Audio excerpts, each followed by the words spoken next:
So welcome, our remarkable colleague Joanne. We so appreciate your consistent leadership.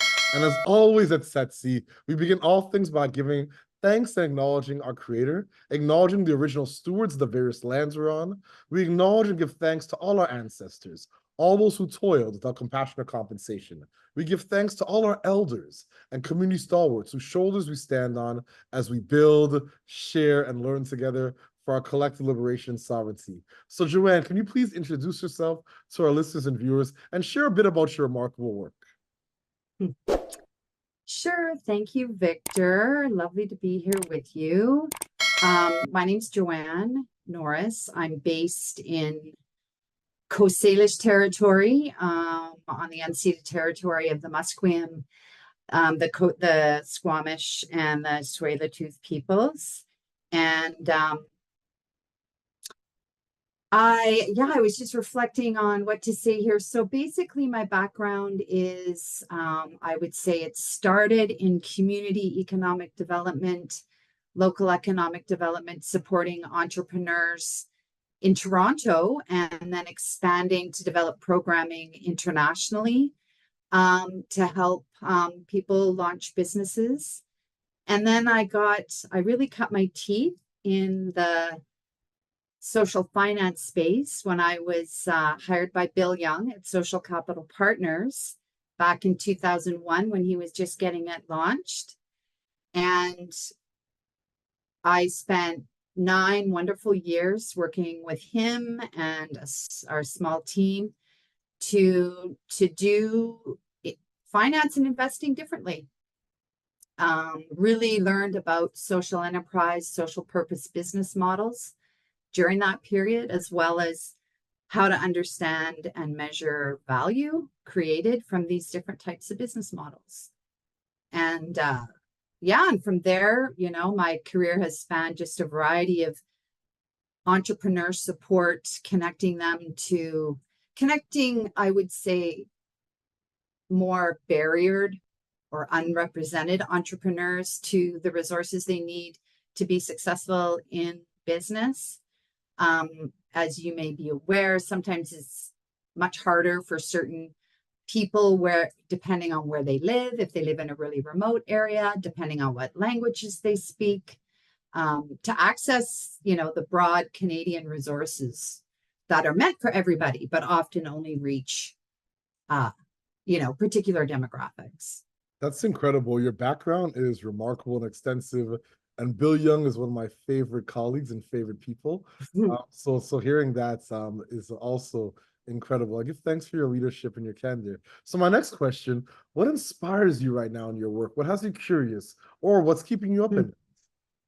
Yeah, well, I am really inspired by the movement of capital and markets and how to make capital and market economies work for more people and more enterprises and more founders. Have, like, one of the things, early days at Social Capital Partners, it was like, Bill would say things like, there's so many unique and customized financial instruments in the private sector. Hundreds, maybe even, I don't know about thousands, but definitely, hundreds, specialized for industry, specialized, tax credits for this. And what is there for the nonprofit sector? The grant, that's one instrument. This is back in early 2000s. So now with the social finance, federal support and impact investing getting more established, I would still call it pretty niche, but it's getting bigger. More people are getting interested. That's what I find inspiring. It's just anything to do with capital and markets that we can do differently, because it's people who establish those markets and create those instruments. And people are doing that. It's not like it's not being done. It is being done. There's lots of cool stuff out there. And more now, for sure, than when I was starting out, in my career in the 90s. That's absolutely incredible. Thank you so much for your leadership and your tenacity. And I'm an 80s baby, so I grew up in the 90s. And yeah, the work then, I can only imagine how daunting it was. I was a young person and I was navigating the 90s, so I can only imagine. Well, I think what's cool and what really inspires me to your question too, to be more specific, is um, strategic, uh, not necessarily in the box collaborations across sectors and even within sectors. That's where I think the real magic happens. Um, and so I always look for those kind of opportunities in the work I do. I look for connecting with people who have the same like hopes and dreams and mission or vision as me, but might not have the same starting point. But that's okay. They, that's good. I That's think there's lots of room for that. And I think there's more of an appetite for innovative collaborations than there was definitely, decade or two ago. absolutely. I think because the challenges are becoming more perversive and intractable. I think the challenges are forcing people to almost figure out a way to collaborate in innovative ways. Yes, totally. You're right. Mhm. Yes, so are you. So my next question, what challenges and barriers do you face in your work, and how are you and your colleagues working to overcome these challenges? Well, I would say so at the end of 2021, um, I had spent prior to the end of 21, I spent the last 5 years in a staff role at an organization called Futurpreneur Canada, which was wonderful, wonderful organization. Do a lot of good work to support young entrepreneurs in Canada that are launching, so pre-launch. Anyway, there my last 5 years I was able to work in northern BC and really learned a lot about the struggles for rural remote communities and founders up there, and then was able to expand and develop initiate an Indigenous young entrepreneur program on behalf of Futurepreneur and got that going before I left. And now I am an independent consultant. So it's a different way of working. It's taken me a while to adjust, but I love it. So and I'm doing some great work with some great organizations. Criterion Institute is one of them. And I guess my challenge is like, I'm always kind of got to be thinking in a bit of a biz dev way, which, I'm comfortable with. I've been, I've led business development teams. But just so that's a bit of a challenge. And I wouldn't say it's a challenge, but well, it is kind of a challenge. Just, making new connections with people who, would be great to work with in the future. Like just being more present about my building my network with folks and in that are doing work that resonates with me. And I'd also love to do more international work, get back into that. Absolutely, and we're excited about that. Yeah. So my next question, how do you feel about the future of impact measurement, social return on investments, just social impact in general? Are you optimistic, Mhm. pessimistic? Are you hopeful? Mm. Oh my goodness. Super optimistic. I mean, definitely want to give a shout out to Social Value Canada, which, I was a founding board member of, and Stephanie Robinson for all the hard work she's been doing with that organization and others. Kate Ruff and the Common Approach. I mean, and Garth Yule, who is also working with her and demonstrating value. Resource Society. I was, there's wonderful tools and people in that space. Karim Harji, who I worked with at Social Capital Partners. And I'm super optimistic because what I'm seeing is more interest and more products for dashboard type tools, tools using AI, tools to make it easier for nonprofits to set up a system. I mean, you and I could talk for ages about, how hard it is. There's, the patchwork of funding, if there is even funding. Like there's, and I know what we talked about before we got on this interview was the work, like the digital, I can't remember the name, but what you're doing and the group, I think is so important, digital infrastructure, capacity building, opportunities for the nonprofit sector. It's instrumental for the future, but I'm optimistic. I'm not pessimistic. Yeah. Are you optimistic? I have 4 children. My wife and I have 4 children, so I don't have a choice. I have to be an optimist because I need a world where my children can exist and thrive and flourish, I'm a forced optimist based off of the fruits of my loins and my wife's womb. But you just named some of my favorite people. I work closely with Stephanie. I just met with her on Monday. Her Social Value Canada, they're doing some remarkable work. My brother, Keith, and then Kate Ruff and Garth at Common Approach. I just met with Kate yesterday morning, and Common Approach. That's funny. Incredible work in terms of impact measurement and high quality disaggregated demographic data. So I think we're in good company. Definitely. Yeah.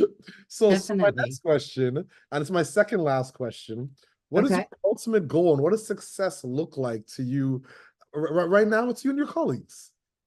Yeah.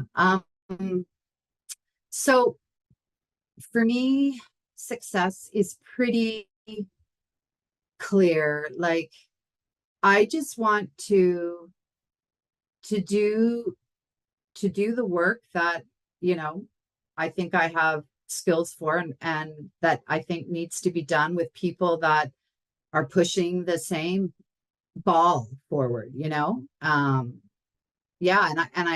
And yeah, that's really it for me. No big grandiose, like. I love that. Sometimes simple is brilliance. And yeah, I think I think we both have similar privileges in terms of being able to do hard work and passion work and work with people that have shared values. And to me, that's the most important thing. Like there's so many folks that I know that don't get to work on things that are passionate to them and align with their Yeah, and just to the work itself, what's like using that question more as a like what does your, if you're setting your impact metrics, right, for the future. For me, what success is, that finance as a system and investing as a practice is not so obfuscated and not so elitist and not so inaccessible to people. I couldn't agree more. Myself and my colleague Carla Leone and my brother Adiola, we've been working for a while on the development of a social acquisition fund. Primarily because of what you just said, like finance as a system and investing as a practice is elitist. And a lot of charities don't know they're accredited investors, that they can do equity investments. And the concept of social acquisitions is so foreign. So I couldn't agree more. Like finance as a system of investing as a practice needs to become more accessible. And I think that is not only a beautiful sentiment, but it should be more than a sentiment. It should be more than a practice, should be a community of practice. Thought leaders are working on making these things happen. And I'm seeing it slowly but surely. There's so many colleagues that are doing this work in terms of making these systems more accessible, more just, more equitable, more decolonized, more diverse. So yeah, I give thanks for your leadership and candor as always. Oh, and one on that note, just a shout out to Criterion, because Criterion Institute is putting on Convergence, which is an amazing learning, connecting experience in March. I think it's like March 18th. It's like over a period of 10 or 12 days. I don't have it in front of me. Anyway, Convergence. Definitely want to let people know about that. It's all online, so it's accessible that way. And it's a really wonderful space to meet and connect with people who want to break, who are in the practice of making finance more equitable and breaking down the power dynamics. So I yeah, love it. I love it. Thank you so much for that. I appreciate that. So my you're last welcome. question, do you have any calls to actions or closing thoughts for our listeners and our viewers? Calls to action for people or for myself? What, or in general? Like, what do you think? Or I say we go with the flow. What do you think? um calls to action. I think, I don't know. I think what I strive for uh, is just to always be, to always be earnest, always be honest, and be yourself. I can't think of a call to action for the sector right now. I love um, it. I love it. Being yeah. earnest, being honest. And I appreciate your candor, your transparency, your authenticity, and all that you've brought to many ecosystems over the years. And I want Aw, to being a remarkable colleague. And it was great seeing you yesterday. And it was great seeing you yeah, again today. Yeah. And yeah, yeah. I just give thanks for all that you do for so many. Oh, well, thank you, Victor, and right back at you. I love that you're doing what you're doing. Yeah, it's awesome. So yeah, I'm sure we can find another time to connect on all the stuff that we're involved in. Indeed. And as always at Set C, we close the way we began by giving thanks to our creator, by giving thanks to the original stewards of the various lands we're on, acknowledging and giving thanks to all our ancestors, all those who toiled without compassion or compensation. We give thanks to all our elders and community stalwarts whose shoulders we stand on as we build, share, and learn together for our collective liberation and sovereignty. Thank you so much, Joanne. I so appreciate you. Thank you. Have a great weekend. You too.